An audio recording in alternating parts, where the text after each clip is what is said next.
இந்த பிக் பாஸை ரொம்ப அக்லியா ரொம்ப டர்ட்டியா பார்க்கவே முடியாத ஒரு ரியாலிட்டின்னு மாத்துறது யார் அப்படின்னு பார்த்தீங்கன்னா பார்வதி தான். எல்லாரும் ஒத்துக்கிட்டு தான் ஆகணும், அதான் உண்மை. நிறைய பேர் சொன்னாங்க பார்வதி இல்லைனா வந்து ப்ரோமோ இல்லை, பார்வதி எல்லாம் கேம் இல்லையோ, என்ன மாதிரியான ப்ரோமோ என்ன மாதிரியான கேம் கொடுக்குறோம். சீசன் 4 சீசன் 5 எவ்வளோ கேம்ஸ் வந்தது, எல்லா நாளுமே எல்லா ப்ரோமோலையும் சண்டையா வந்தது. அன்பு வரும், காதல் வரும், ஃபைட் வரும், ஃப்ரெண்ட்ஷிப் வரும், எல்லாமே கலந்து வரும். பார்வதி வந்த ப்ரோமோ எல்லாம் நெகட்டிவிட்டி தாங்க. ஒரு பாசிட்டிவிட்டி இருக்கா? ஒரு நெகட்டிவிட்டி, ஒரு பாசிட்டிவிட்டி கூட கிடையாது. ஏதாவது ஒன்று சொன்னால் உடனே அழுதுறது, எனக்கு அதை பண்ணல அதை பண்ணல அதை பண்ணல, என்னால் எதுவும் பண்ண முடியாது. பார்வதிக்கு எதெல்லாம் பண்ண முடியும் எதெல்லாம் பண்ண முடியாது முதல்ல கேட்கணும் போல. அப்படி தான் பிக் பாஸை வந்து நம்ம தெரிஞ்சுக்கணும். ஓகே பார்வதி, நீங்கள் தான் பிக் பாஸே, உங்களால் என்னென்ன பண்ண முடியும்னு சொல்லுங்க அப்படி தான் கேட்கணும் போல. சரி, அதையும் அப்புறம் பேசுவோம். போல இந்த பிரச்சனையாக இருக்கும்.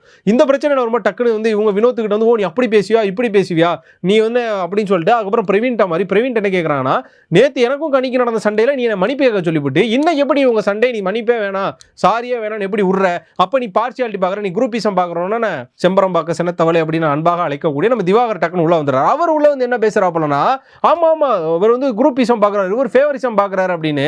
அதான் ஒரு பிரைவேட் சேனலில் போய் அந்த ஆள் இன்டர்வியூ கொடுப்பாரு, ஜூஸ் போட்டு அமிச்சோன்னே அந்த ஆங்கர் உட்காந்து ஒரு வார்த்தை சொல்லுவாப்புல, இந்த மாதிரியான ஆட்கள் எல்லாம் வளர்த்து விட்டதுக்கான விளைவு தான் இது அப்படின்னு. அதுதான் அந்த விளைவு.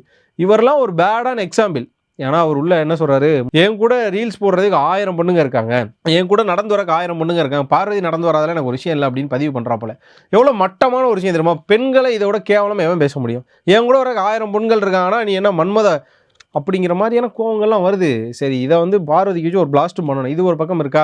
பார்வதி நீங்கள் விட்டாங்களான்னு கேட்டால் அதான் கிடையாது. பிக் பாஸ் அடுத்து கூப்பிட்டு என்ன பண்ணுறாருன்னா, பிரவீன் ராஜோட கேப்டன்சியை இன்னும் கொஞ்சம் ஸ்டிக் பண்ணுறாரு. ஸ்டிக் பண்ணி என்ன பண்ணுறாருன்னா, இது மாதிரி வந்து நீங்கள் மிலிட்ரி மாதிரி இருக்கும், நீங்கள் இனிமேல் அதை வந்து இன்னும் கொஞ்சம் ஸ்டிக் பண்ணுங்கள், யாரெல்லாம் வீட்டில் மேக்கப் போட்டிருக்காங்களோ மேக்கப் திங்ஸ் வச்சுருக்காங்க அவங்களெல்லாம் ரிமூவ் பண்ணுங்கன்றப்போ அதெல்லாம் வாங்கி ரிமூவ் பண்ணி பேசிகிட்டு இருக்காரு. இனிமேல் இந்த வாரம் வந்து ஃபுல்லாக ஆர்மி மாதிரி தான் இருக்க போகுதுன்னு சொன்னேன். ஏதாவது ஒன்று அமைதியாக போனால் நம்ம அங்கே ஒரு இலவு கூட்டணும்ல, அதானே பார்வதியோட வேலை. அப்போ நம்ம வந்து ஏதாவது ஒன்று பண்ணணும்ல. சும்மா பேசிகிட்டே இருக்கும்போது இந்த ராஜு சொல்லி கொடுப்பாரு நம்ம தாமரை காட்ட, எவனா சாப்பிட்டுட்டு இருப்பான் அவன்கிட்ட போய் சாப்பிட்டியான்னு கேளு, இல்லை சாப்பிட்டுக்கிட்டு இருக்கியான்னு கேளு, இல்லை சாப்பிட போறியான்னு கேளு, தண்ணி குடிச்சிட்டு இருப்பான் தண்ணியாக குடிக்கிறேன்னு கேளு. அந்த மாதிரி சும்மா ஒருத்தர் தூங்கினா கூட எழுப்பி என்ன தூங்குற அப்படிங்கிற மாதிரி கேட்கக்கூடிய ஒரு ஆளாக தான் பார்வதி இருக்குது. ஒரு பக்கம் பிரவீன் வந்து எக்ஸ்பிளைன் பண்ணிருக்காரு, அப்போ உங்கள் வீட்டோட இந்த கேப்டன்சி வந்து இந்த வாரம் மிலிட்ரி மாதிரி தான் இருக்குமா அப்படின்னு. ஆமாம் அப்படின்ட்டாப்புல ஃபஸ்ட்டு சுற்றி வளைச்சார், இல்லைன்னு சொல்லலாம். ஃபஸ்ட்டு சுற்றியெல்லாம் வளைச்சி ஒரு இடத்துல ஆமான்னு சொன்னதுக்கப்புறமா மிலிட்ரி மாதிரினா எப்படி இருக்கும், ஸ்ட்ரெச்சஸ் பண்ண முடியும்.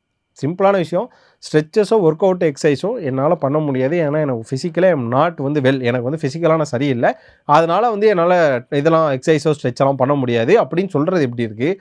என்னெல்லாம் பண்ண முடியாது, நீ வச்ச வீடா, நீ வச்ச அதான், நீ என்ன வேணா பண்ணிக்க, நீ தலையாக வேணாரு யாரா வேணாரு, எனக்கு என்னப்பா அப்படி.